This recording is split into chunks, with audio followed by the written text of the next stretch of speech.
quick, maybe inappropriate question. I feel like I've been given the start of a joke without the punchline. And I was wondering if maybe you just want to say briefly, because I know I've heard a little bit of this argument before, Right. how you want to translate this argument you've made about the history of man into the history of the novel, Yeah. the buildings Roman. And Sure. I mean, where I do go next is to actually to go to Wilhelm Meister. Most of the accounts of which have never struck me as being satisfactory, partly because they're over teleological. I mean, ways that we talked about yesterday. And the water is muddied because he's corresponding with Schiller when he's writing. I see it as a very kind of Herderian novel, right? The tendency, I think, is to read it against Schiller's letters of aesthetic education, but it only does the first of the two things that Schiller kind of proposes in those letters. I guess to put it crudely and sort of sloganistically, in the Bildungsroman, a historical novel which manages things somewhat differently, and I can talk about it in a moment. We have this kind of new human subject, right, which, to put it crudely, has no form, right? Man is the creature without form, or rather with a form that unfolds itself temporally over time. The novel then becomes, that genre. Not only do we have the figure like Wilhelm, who is like plastic, receptive, open to circumstances, a new kind of protagonist for European fiction. I mean, unlike the sort of hard-shell protagonists of earlier picaresque, right? Wilhelm's endlessly receptive to the world around him. He kind of drifts through this narrative. But the novel itself, right, as a kind of formless form, right? The standard of the novel is the genre that has no, as it were, spatialized conception of form, but one that you understand temporally as you read it. So this is where I go next with it. The historical novel manages things a bit, when I'm again thinking of Scott and the way that both in the introductory chapter to Waverley, but also the dedicatory epistle to Ivanhoe, Scott invokes, he claims, what justifies his exercise in a kind of radical historicism that attends where the wholesale transformation of human social organizations can be grasped on the surfaces of life, changes in custom, costume, manners, habit, right? He reassures his readers this is all stabilized by this kind of unchanging core of human nature, which he identifies, interestingly enough, with the passions, right? They're the same in all men at all epochs. Tends to be overlooked by commentators on Scott, as if this is just a kind of enlightenment commonplace that we don't need to pay attention to. I think what's really interesting in the Waverley novels, particularly if you kind of read past Waverley itself, is the way that apparently stable, organic core upon which the novel is articulating its representations of change begins to waver and become less stable. Those distinctions that Scott draws initially between passions and manners turn out to be untenable. Actually untenable even in Waverley. There's a famous passage where we're first introduced to Fergus MacIver, the Highland chieftain, and there's a very famous flourish where Scott says, had Fergus MacIver lived 60 years later or 60 years earlier, he could not be the character that he is now because he interacts with historical circumstances. That passage Scott is actually adapting from Thomas Blackwell's essay on what's it called, the life of Homer. History of Homer, 1754, 1755, where Blackwell makes this radical argument about the historicity of Homer occupying a particular historical moment. So I think already there in Waverley, this raises the question of, if manners and customs can be changed that radically, then how do we know what passions are if they don't express themselves through the medium of manners? That's the question. And it's more radical in a novel like Ivanhoe because it's 600 years since, not 60 years since. I think the again, unspoken compact of the Scottish Waverley novels is that they're close enough in time that more radical kinds of mutation, of formal mutation, are not visible, and they become troubling in Ivanhoe, where that novel meditates on racial difference, for example, interesting and vexing and troubling ways, which we don't get in the Scottish novels. Or the one I have written about is a very bizarre late Scott novel, Count Robert of Paris, which is intriguing. He writes in 1830, shortly before he dies. Around the same time that Hugo is writing Notre Dame de Paris, two novels in Paris in the title, written around the time of the Second French Revolution. And relatively Lamarckian, right? Lamarck's zoological philosophy is republished in 1830 or around there. And both Hugo and Scott, these are both novels, I think, that attend to a kind of radical instability of any notion of a kind of uniform human nature. I mean, Count of Paris, outrageously, one of the characters in Orangutan, right, who understands Anglo-Saxon. Notre Dame de Paris, I mean, actually more, I think that much even more thoroughgoing if Hugo is engaging with kind of Lamarckian thought in that novel, in which the only really human things are the cathedral, right, which sort of embodies the life of a species. It's literally built over centuries, over generations, in the same way that coral insects build coral reefs. Or, jusqu'à Gutenberg, until the printing press. And weirdly for Hugo, print as this kind of collective hive activity is also fully human, but the human cannot be found either in individual bodies or in collective bodies. I mean, the mob is, the Parisian crowd is just as kind of monstrous and fearsome in that novel as any other actual entity. So that's a rather long-winded answer to your question. I'm more interested, the project is not going to do anything so silly as attempt to give a, coverage or a unified history. I'm more interested in the kind of crisis points, which run from the sort of 1830s moment.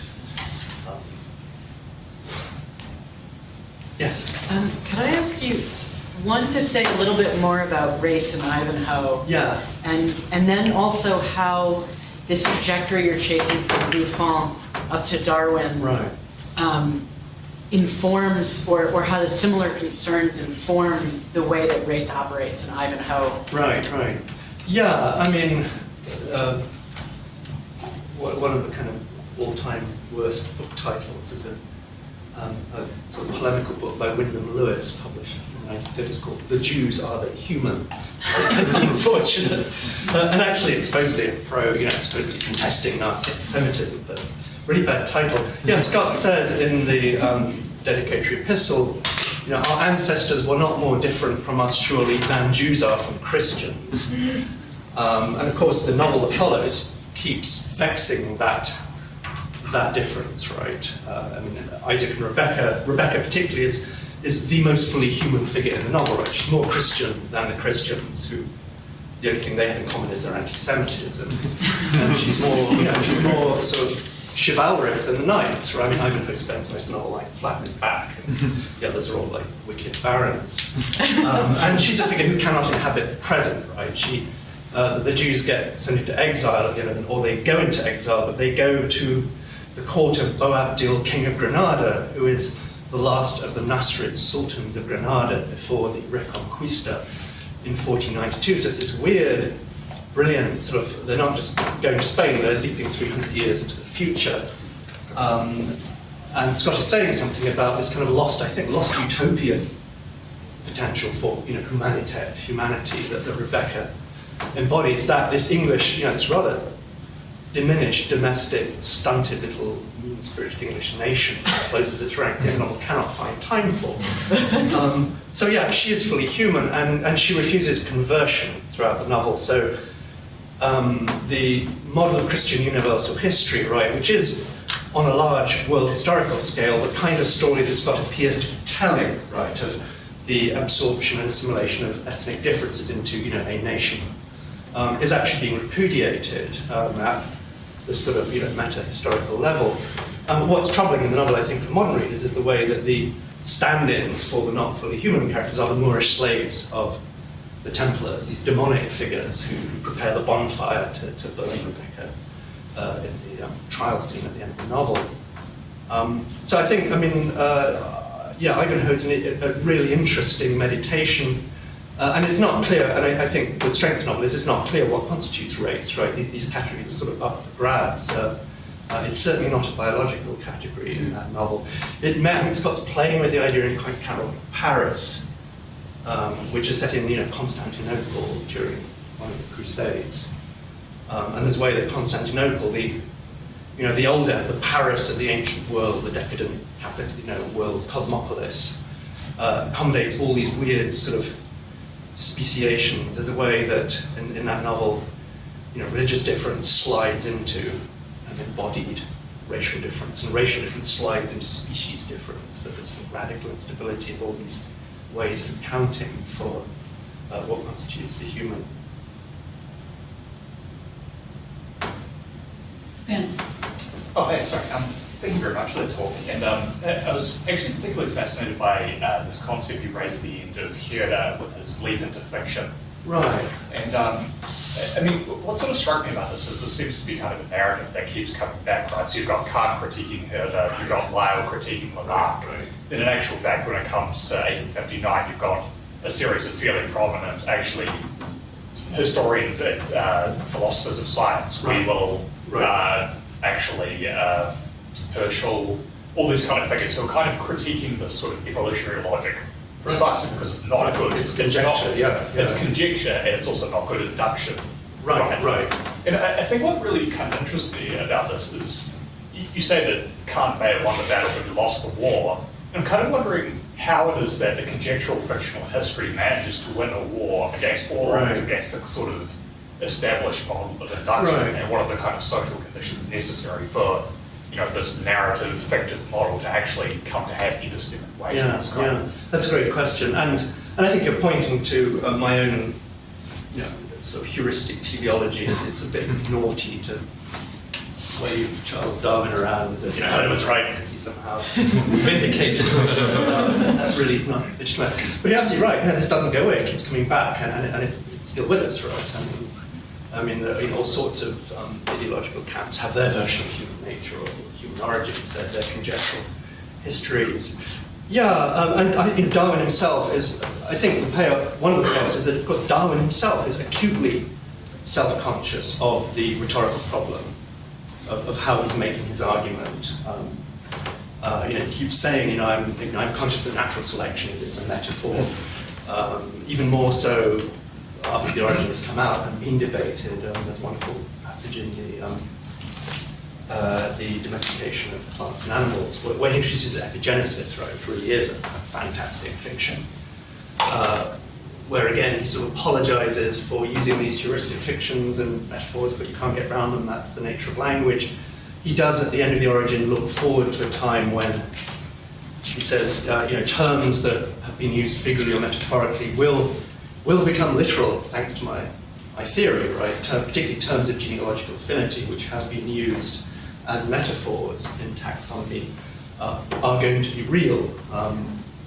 Homology becomes the sort of system of connections that he proposes as giving us something verifiable and real, rather than analogy and adaptive resemblances work like metaphors that are merely analogical, that are actually not guides to parsing natural order. And the history of, because of course, as we know, it's a long time before the different parts of Darwin's theory begin to find anything like some sort of empirical verification or scientific proof, which is why I find the epigenesis episode so interesting. Darwin's attempt to come up with a mechanism of inheritance, and it's kind of fantastic to us, science fiction. And that's part of the way we use. I guess one of the problems I have with Jim Beer is it's wonderful, influential, because it only takes the parts of Darwin that have sort of lasted and stood the test of time and still are somehow scientifically respectable. There's always other wonderful, weird stuff with Darwin. You only juxtaposed in passing your natural historical turn against the biological turn Right. that's brought us all here. So I don't want to infer too readily that that was intended as a provocation, but I do enjoy as much as the next person a good bashing of Foucault,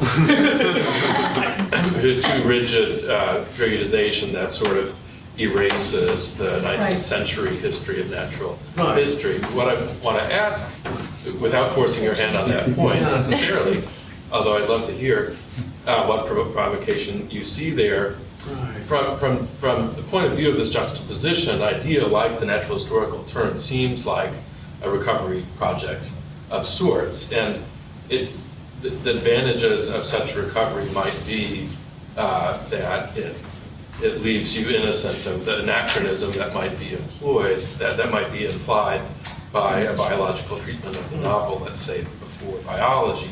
Right. And so you have kind of explicit instances where natural history is thematized, like the natural history of German life, that link the two organically together. So I can see that advantage and potentially others, but I wonder what other kinds of approaches to the novel the natural historical turn might enable as opposed to the biological turn. Right. Yeah, that's a great question. I mean, I think it would seem like a timidly backing away from, I think it's a provocation. I think we need to think further about the relationship between the natural, historical, and the biological, right, rather than just disaggregating them. I guess part of my point about Herder, the force of Herder's intervention, that he does biologize, or he opens the space for a biologization of this discourse of natural history in really interesting ways. That I think Amanda, you've written about particularly well, that aren't reductive, biologistic in the sense that we might understand. Yeah, I'm aware that the particular kinds of novel I'm looking at are particular kinds that obviously, tend not so much even to thematize natural history, but to be historical in some sense, right? I was very interested by what Rob was saying about free and direct discourse, because I'm feeling I need a chapter that sort of systematically takes on what become the dominant techniques of realism in the 19th century, and tries to think about, my kind of vulgar way of going at it is to think of these as anthropomorphic techniques, right? One of the reasons that free and direct discourse has such high prestige, high critical prestige, is that it is a kind of shaping of the phenomenological world to the human sensorium and human consciousness, which is why I actually find your rethinking of it particularly interesting and provocative, because you're dismantling some of that, which then might mean turning to perhaps to think about some examples that are less obvious, like a Jane Austen novel. George Eliot, whom you mentioned or alluded to, of course, is, and I sort of stop with her partly because she is the great novelist who fully takes on board all these developments, and she's kind of learned across the full spectrum of 19th century disciplines, and and it's not just that she's, by the time she writes Daniel Deronda, she's digested Darwin, Tyler, and other up-to-date scientific figures, but that her works, I think, also are formal, at the level of their own form, are experiments that are engaging with the implications of these theoretical models. And I guess if there is a provocation, one thing I want to do is, particularly with figures like Eliot and Austen, is emphasize the contingency of what we understand to be their realism, rather than its inner necessity, which tends to be the bad habit of a lot of histories of the novel. Somehow the realist novel is, even though we all think we've thrown Leibniz in what, but there's still a sense that the realist novel is a great achievement, and that there's some kind of inner necessity to the techniques and ideological effects of realism, and I want to try and find a way of looking at that from the outside, emphasizing the contingency and partiality of the techniques that we think of as constituting realism, as as sort of anthropomorphic prostheses in his works.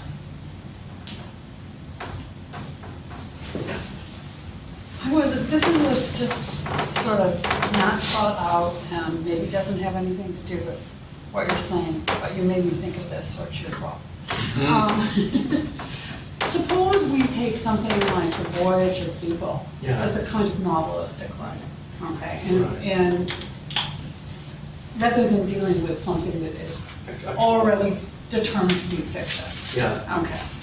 And, there you see a tendency that I see throughout Darwin, which you maybe see, which has to do with, his sort of celebration in a quasi-religious or transcendent Kantian way of sort of man or the human, something like that.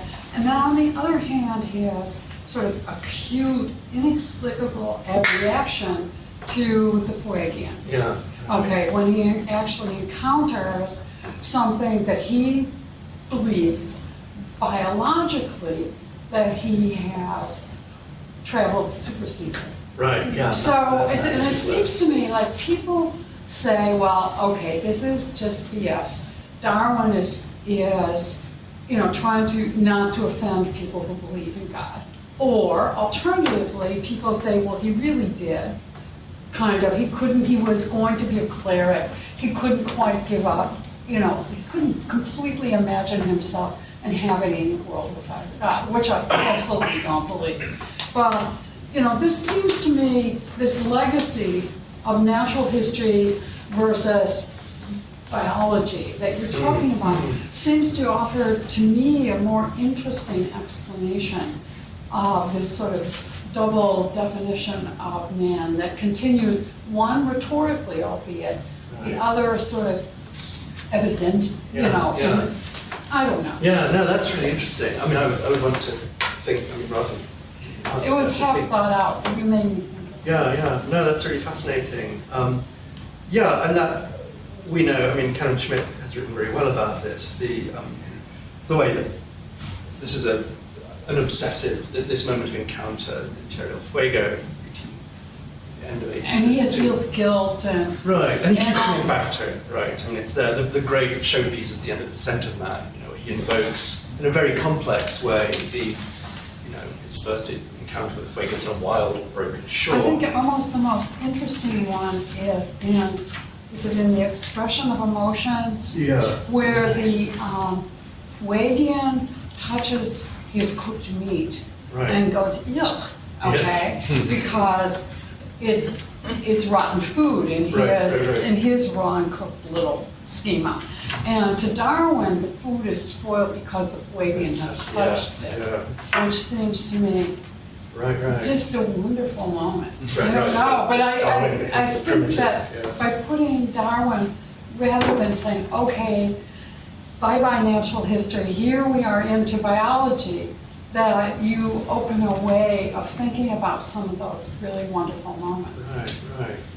Yeah, that's wonderful. And I would want to think more about that. Me too. Yeah, so I love this presentation, and I'm excited to go back and either reread or in some cases read some of these works, especially by Herder, because I've read a little bit, but there's just a lot of it. I haven't read those things that you point out there. But the question I had was whether or not you are seeing three different discourses, one in French, one in German, one in English, that then lead into the German Bildungsroman and the English or the Scottish novel, or is this sort of all one conversation that then happens to get diffracted and it gets diffracted? I think it is one conversation. Part because these guys are all like Kant, Herder, so Scots are all reading each other. There's a huge reception of Ferguson and Smith in Germany, and they're all responding to Rousseau. And Rousseau is the kind of provocateur to who sets the problems that all these figures are struggling with.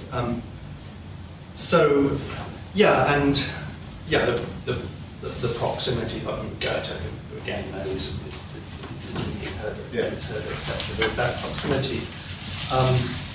So I guess less concerned. I don't think it's right. I think the accounts that we have of Scott have been actually too much confined by just reading in terms of Scottish conjectural history, and they've missed some really interesting things that are at work in those novels. And Edinburgh, as what's his name, James Secord has pointed out, the first reception of Lamarck in English is in Edinburgh in the 1820s, when actually Darwin was there as a student of Robert Grant. And one of those Lamarckians is he belongs to the same club as Scott, etc., etc. So I'm actually less concerned with confining these or using national traditions in a very determinate way. The other, actually, the Bildungsroman chapter I'm working with, actually, dwells less with Wilhelm Meister than with Germaine de Stael's Corinne, which I'm reading as a wonderful, full-blooded critique of German theory and the German Bildungsroman, and sort of avant the lettre of the kind of national history is the mediating term that comes up in Scott. You know, national history becomes the middle term between individual and species histories in a kind of scalar kind of way. And of course, you know, by mobilizing the differential of gender in a very powerful way, Stahl sort of takes apart. I mean, you know, Corinne is able to be this, you know, Schlegelian. She can dedicate herself to, you know, la dignité de l'espèce humaine in this sort of multimedia Gesamtkunstwerk mode of performance, because she's in Italy, right, which is not a nation. You know, I think the readings of Corinne as a kind of nationalist or proto-nationalist novel are actually wrong. It seems to me that the whole point is that Corinne can be crowned in the capital, because in Italy, history is in the past, right? And it's sort of fossilized into these aesthetic, you know, ruins and sculptures and pictures. It's when she hooks up with Oswald and goes to England, which is the version of a kind of strong emergent nation state, but also this terrifying vision of labour, that, you know, poor Corinne kind of falls into the plot of the novel, right? It's a kind of parody of like, you know, Rousseau's Julie or something, and it kills her. And it's kind of brilliant, I think, you know, mashing together of these emergent generic and discursive solutions. Yeah, Corinne wonderfully, she's in exile, so it's first published in England. There are 2 English translations that come out the same year. So, and I think offers a kind of massive critique of national history and the nation state as any kind of, you know, mediating framework for this ideal. She gets it from Friedrich Schlegel, that universal poesy is this sort of great becoming human. I was wondering if you're interested in situating marks of the 1840s on species being in either of these genealogies. I think I'm going to have to. I haven't got there yet, but particularly the other thing I need to do is read Feuerbach. Oh, right, yes. For a better reason, the fact that Georgette enters, printed by translating David Strauss and Feuerbach. So I think that, sort of young Hegelian Feuerbach, young Marx and Nexus is something I really need to move to. So I haven't actually given it much thought, but the problem with Marx, of course, is it's too easy to think that you can fix a particular Marxian kind of human nature by isolating one moment of his career, right? It shifts around in these complex, interesting ways.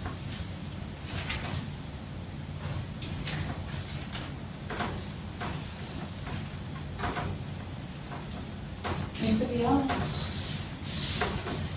Well, I think we'll say thank you.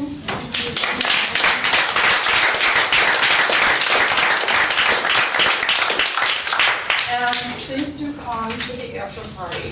And remember way back to